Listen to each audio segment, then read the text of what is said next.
ഇന്ന് പുലർച്ചെ ഒരു 1:45 കൂടിയിട്ടാണ് ഒരു ഇൻഫർമേഷൻ കിട്ടിയത്. അത് അമൃത എക്സ്പ്രസിന് ലോക്കോ പൈലറ്റ് ട്രാക്കിൻ്റെ അടുത്ത് ഒരു ബോഡി കിടക്കുന്നുണ്ടെന്നുള്ള ഇൻഫർമേഷനാണ് അത് കിട്ടിയത്. അതിൻ്റെ അടിസ്ഥാനത്തിൽ മരട് പോലീസ് സ്റ്റേഷനിൽ നിന്നും സ്റ്റാഫ് വന്ന് അത് ഏരിയ കോർഡൺ ഓഫ് ചെയ്തിരുന്നു. അതിനുശേഷം ഞങ്ങൾ ഇന്ന് ഇൻക്വസ്റ്റും തുടർ നടപടികളും കുറച്ച് എവിഡൻസ് കളക്ഷനും സയന്റിഫിക് ടീമിൻ്റെ അനാലിസിസും എല്ലാം ഉണ്ടായിരുന്നു. അതിൽ പ്രഥമ ദൃഷ്ടിയെ മനസ്സിലാവുന്ന ഒരു അസ്വാഭാവികതയുണ്ട്. അതിൻ്റെ അടിസ്ഥാനത്തിൽ ഞങ്ങൾ നോക്കിക്കൊണ്ടിരിക്കുകയാണ്. മരണപ്പെട്ട വ്യക്തിയെ ഐഡന്റിഫൈ ചെയ്തിട്ടുണ്ട്. അതുപോലെ തന്നെ ചെറിയൊരു അസ്വാഭാവികതയുടെ കാര്യം ഞങ്ങൾ വെരിഫൈ ചെയ്തുകൊണ്ടിരിക്കുകയാണ്. അതെല്ലാം we have to respect the privacy of the victim. അസ്വാഭാവികതയുണ്ട് മരണത്തിൽ. അത് കാര്യമായിട്ട് തന്നെ ഇൻവെസ്റ്റിഗേറ്റ് ചെയ്യേണ്ട ഒരു മാറ്ററാണ്. എവിഡൻസ് കിട്ടിയിട്ടുണ്ട്. പ്രതിയിലോട്ടേക്ക് ഞങ്ങൾ എത്തിയിട്ടുണ്ട്. തുടർന്ന് തന്നെ പെട്ടെന്ന് തന്നെ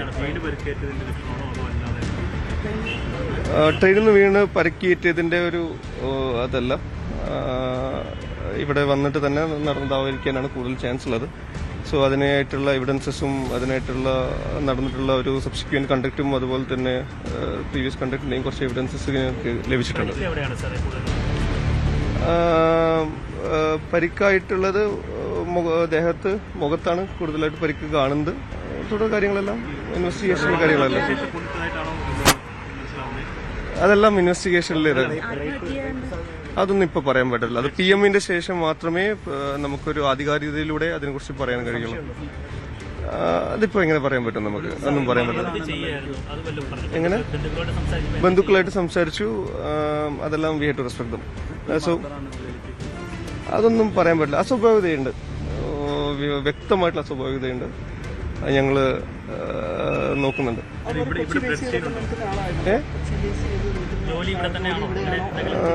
You will get to know. You will get to know in the meantime.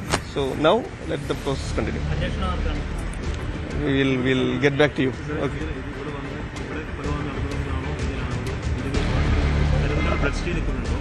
Blood stain ഇവിടെയുണ്ട്. ഒരു കുറച്ച് എവിഡൻസസ് ഇവിടുന്ന് കളക്ട് ചെയ്തിട്ടുണ്ട്. അപ്പോ അതൊന്നും ഇപ്പോ വെരിഫൈ ചെയ്ത് പറയാൻ കൺക്ലൂസീവായിട്ട് പറയാൻ പറ്റത്തില്ല. ബട്ട് ഒരു അസ്വാഭാവികതയുണ്ട്.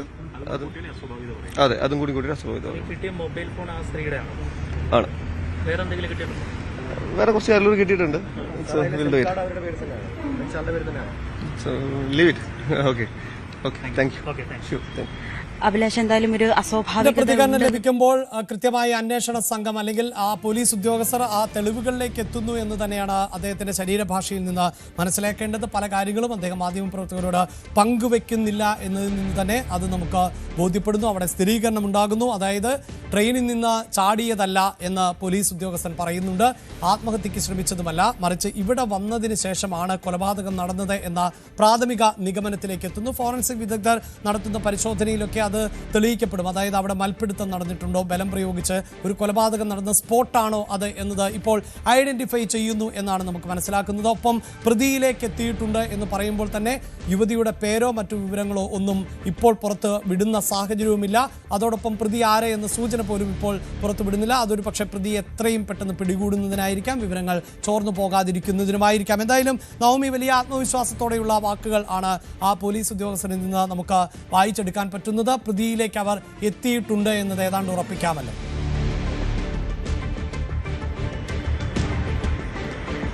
അഭിലാഷം, നമുക്ക് ഒരു വിവരം കൂടി കിട്ടുന്നുണ്ട്. കോട്ടയം ചിങ്ങവനം സ്വദേശിയുടെ മൊബൈൽ ഫോണാണ്, അതായത് ഈ സിം കാർഡ് പരിശോധിച്ചതിൽ നിന്നും കോട്ടയം ചിങ്ങവനം സ്വദേശിയാണ് ഈ സുധാ ബേബി എന്ന ആളുടെ പേരിലാണ് ഈ സിം എടുത്തിരിക്കുന്നത്.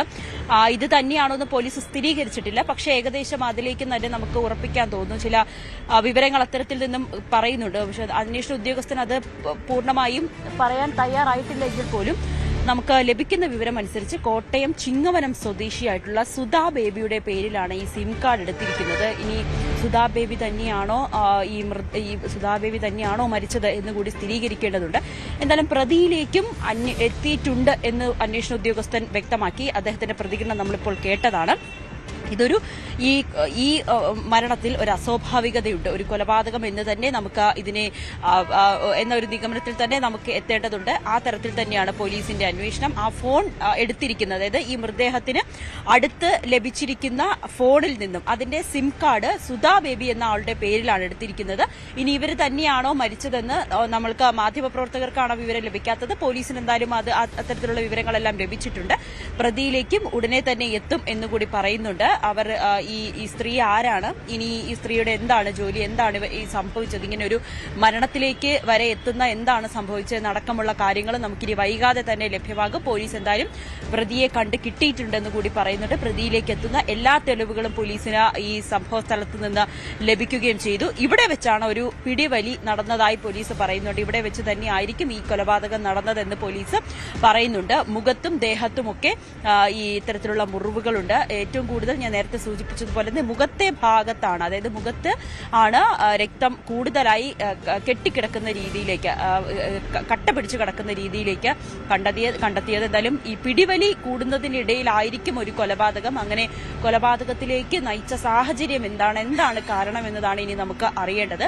പോലീസ് എന്തായാലും മൃതദേഹം ഇപ്പോൾ കളമശ്ശേരി മെഡിക്കൽ കോളേജിലേക്ക് കൊണ്ടുപോയിട്ടുണ്ട്. അവിടുത്തെ പോസ്റ്റ്മോർട്ടത്തിന് ശേഷം മാത്രമേ കൂടുതൽ വിവരങ്ങൾ ലഭ്യമാകുകയുള്ളൂ. ഏതെങ്കിലും തരത്തിലുള്ളൊരു റേപ്പ് നടന്നിട്ടുണ്ടോ എന്നതൊക്കെ നമുക്ക് പോസ്റ്റ്മോർട്ടത്തിന് ശേഷം മാത്രമേ അറിയാൻ സാധിക്കൂ എന്ന് പറയുന്നുണ്ട് പോലീസ്. മൃതദേഹത്തിലെ മുറിപ്പാടുകളുണ്ട്, അതിൽ നിന്നും ഒപ്പം തന്നെ മറ്റ് സാഹചര്യ തെളിവുകളിൽ നിന്നും തന്നെയാണ് പോലീസ് ഇതൊരു കൊലപാതകമാണ് അല്ലെങ്കിൽ ഈ ഒരു മരണത്തിൽ അസ്വാഭാവികതയുണ്ടെന്ന് സ്ഥിരീകരിക്കുന്നത്. പ്രതിയിലേക്ക് എത്തുന്ന തെളിവുകളും ലഭിച്ചിട്ടുണ്ടെന്ന് പറയുന്നു. മൊബൈൽ ഫോണിന്റെ മരിച്ചത് ആര് എന്നത് ഏതാണ്ട് വ്യക്തമാവുകയാണ്. അതായത് സിം കാർഡ് ആരുടേത് എന്ന് ബോധ്യപ്പെട്ട ഒരു സാഹചര്യം ഉണ്ടാകുന്നു.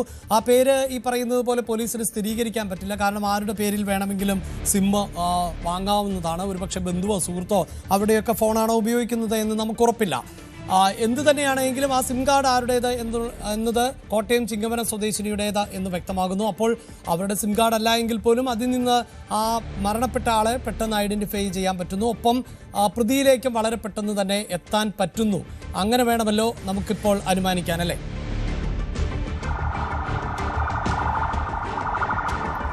അതെ, അങ്ങനെ തന്നെ പറയാം. ഈ മരിച്ച യുവതിയുടെ ബന്ധുക്കളുമായി ബന്ധപ്പെട്ടു എന്ന് പോലീസ് വ്യക്തമാക്കുന്നുണ്ട്.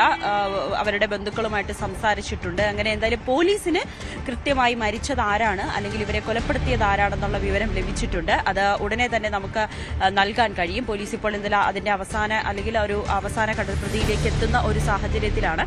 കൂടുതൽ വിവരങ്ങൾ ഇപ്പോൾ പ്രതിയെ രക്ഷപ്പെടുന്നതിനുള്ള സാഹചര്യങ്ങളൊക്കെ ഒഴിവാക്കുന്നതിന് വേണ്ടിയിട്ടായിരിക്കും കൂടുതൽ കാര്യങ്ങൾ പോലീസ് മാധ്യമങ്ങളോട് തുറന്നു പറയാത്തതെന്ന് നമ്മൾ പ്രതീക്ഷിക്കുന്നു. പക്ഷെ ഉടനെ തന്നെ നമുക്ക് ആ വിവരങ്ങൾ ലഭ്യമാകും. ഇപ്പോൾ ഈ സിം കാർഡ് എടുത്തിരിക്കുന്നത് ഈ ചിങ്ങവനം സ്വദേശിയായിട്ടുള്ള സുധാ ബേബിയുടെ പേരിലാണ്. ഇനി സുധാ ബേബി തന്നെയാണോ മരിച്ചതെന്നാണ് നമ്മൾ സ്ഥിരീകരിക്കേണ്ടത്. പോലീസിന് ഇതുമായി ബന്ധപ്പെട്ട എല്ലാ വിവരങ്ങളും ലഭിച്ചിട്ടുണ്ട്. ഇനി എങ്ങനെയാണ് ഇവരുടെ കൊലപാതകത്തിലേക്ക് എത്തിയത്, എങ്ങനെയാണ് ഇവർ തമ്മിലൊരു ആരാണ് കൊലപാതകി, എങ്ങനെയാണ് ഇവർ തമ്മിലൊരു തർക്കമുണ്ടാവുകയും അല്ലെങ്കിൽ ഇങ്ങനെ ഒരു കൊലപാതകത്തിലേക്ക് എത്തിയതിന്റെ സാഹചര്യമൊക്കെ വൈകാതെ തന്നെ നമുക്ക് ലഭ്യമാകും. എന്തായാലും അന്വേഷണ ഉദ്യോഗസ്ഥൻ തന്നെയാണ് ഇത് സ്ഥിരീകരിക്കുന്നത്. ഈ ഇപ്പോൾ നടന്നിരിക്കുന്ന യുവതിയുടെ മരണത്തിൽ ഒരു അസ്വാഭാവികതയുണ്ട്, അതിന്റെ തെളിവുകളിലേക്ക് എത്തിയിട്ടുണ്ട്. വൈകാതെ തന്നെ പ്രതിയിലേക്കും എത്തിയിട്ടുണ്ടെന്ന് അന്വേഷണ ഉദ്യോഗസ്ഥൻ വ്യക്തമാക്കിയിട്ടുണ്ട്. കൂടുതൽ വിവരങ്ങളൊക്കെ നമുക്ക് വരും മുറയ്ക്ക് നൽകാൻ കഴിയും. അഭിലാഷ്. യെസ്, എന്തായാലും വൈറ്റിലിയിൽ, അതായത് ഇന്നലെ രാത്രി 1:30 ലോക്കോ പൈലറ്റ് ഇങ്ങനെയൊരു മൃതദേഹം കണ്ടു എന്ന് പോലീസിനെ അറിയിച്ചത്. അതേ തുടർന്ന് നടത്തിയ പരിശോധനയിലാണ് ഈ മൃതദേഹം കണ്ടെത്തിയത് എന്നാണ് പോലീസ് ഉദ്യോഗസ്ഥൻ പറഞ്ഞത്. ഈ ഫോൺ യുവതിയുടേത് എന്ന് തന്നെയാണ് പോലീസ് ഉറപ്പിക്കുന്നത്. ആ സിം ആരുടേത് എന്നത് സംബന്ധിച്ചും വ്യക്തത കൈവരുകയും ചെയ്തിട്ടുണ്ട്. പക്ഷേ അതേ ആൾ തന്നെയാണോ മരണപ്പെട്ടത് എന്നതിൽ കുറച്ചുകൂടി വ്യക്തത കൈവരേണ്ടതുണ്ട്. ഒപ്പം പ്രതികളിലേക്ക് എത്താൻ സാധിച്ചിട്ടുണ്ട്. പ്രതികളുമായി ബന്ധപ്പെട്ട നിർണായകമായ വിവരം പ്രതികൾ ഉണ്ടോ, പ്രതി മാത്രമാണോ എന്നതിൽ വ്യക്തതയില്ല. ഇതൊരു അസ്വാഭാവിക മരണം എന്ന് പോലീസ് സ്ഥിരീകരിക്കുകയും ചെയ്യുന്നു. കൂടുതൽ വാർത്തകൾക്ക് News 18 Keralam YouTube channel subscribe ചെയ്യുക.